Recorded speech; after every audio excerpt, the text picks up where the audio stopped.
Vote ಹಾಕಿ. ಈಗ BJP ನೋಡಿ, ಅವರಲ್ಲಿ ಎಷ್ಟನ್ನೇ ಜಗಳ ಇರಲಿ, ಅವರು ಸಿಂಬಲ್ ಆಗ್ತಾರೆ. ನೀವು ಅಷ್ಟೇ ಅವ್ರ ತರ ಕಲೀರಿ. ನಾವು ಯಾವ್ದಾದ್ರು ಒಳ್ಳೇದಿದ್ರೆ ಅದ್ರಲ್ಲಿ ಕಲಿಯೋದ್ರಲ್ಲಿ ಏನು ತಪ್ಪಿಲ್ಲ. ನಾವು ವಿ ಹ್ಯಾವ್ ಟು ಬಿಕಮ್, ನಾವು ಪ್ರಜ್ಞಾವಂತಿಕೆಯಿಂದ ಬುದ್ಧಿವಂತಿಕ ಮತದಾರರಾಗ್ಬೇಕು. ನಾವು ಸುಮ್ನೆ ಕುರಿಗಳ ತರ ಇರಬಾರ್ದು. ಸುಮ್ನೆ ಯಾರೋ ಒಬ್ನ ಹೇಳ್ದ, ನೀವೇ ನಾನ್ ಹೇಳ್ದೆ ಅಂತ ಓಟ್ ಹಾಕ್ಬೇಡಿ.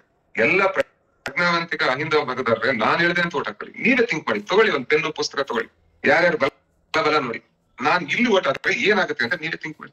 ಅಲ್ಲಿ ಓಟ್ ಹಾಕಿ ಕಾಂಗ್ರೆಸ್ ಬಲ ಸಿಕ್ಕಿ ಕಾಂಗ್ರೆಸ್ ಅನ್ನ ಗೆಲ್ಲುತ್ತೆ, ಆ ತನ್ನ ಗೆಲ್ಲುತ್ತೆ ಅಂದ್ರೆ ನಿಮ್ಗೆ ಇಷ್ಟ ಬಂದವ್ರು ಓಟೆ, ನಾನೇನ್ ಬೇಡ. ಆದ್ರೆ ಆ ಸ್ಥಿತಿ ಇಲ್ಲ ಅಂದ್ರೆ ಒಂದು ಪ್ರಜ್ಞಾವಂತಿಕ ಬುದ್ಧಿವಂತಿಕ ವೋಟರ್ ಆಗಿ ನಾವ್ ಯಾರು ಓಟ್ ಹಾಕ್ಬೇಕು ಅಂತ ನೀವು ಚಿಂತೆ. ಐ ಫೀಲ್ ಸಾರಿ.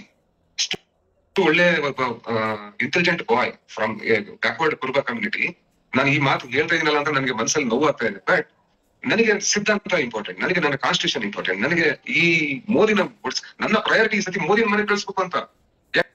ಯಾಕಂದ್ರೆ I am representing the crores of people who can't speak. ಇವತ್ತು ಫೇಸ್ಬುಕ್ ಅಲ್ಲಿ ಎಷ್ಟು ಜನ ಬಂದು ಮಾತಾಡ್ತಾ ಇದ್ದಾರೆ ಹೇಳಿ? ಇಡೀ ಕರ್ನಾಟಕದಲ್ಲಿ ಎಷ್ಟು ಜನ ಮಾತಾಡ್ತಾರೆ? ಈ ಗಳಿಗೆಗೆ ಎಷ್ಟು ಜನ ಮಾತಾಡ್ತಾ ಇದ್ದಾರೆ?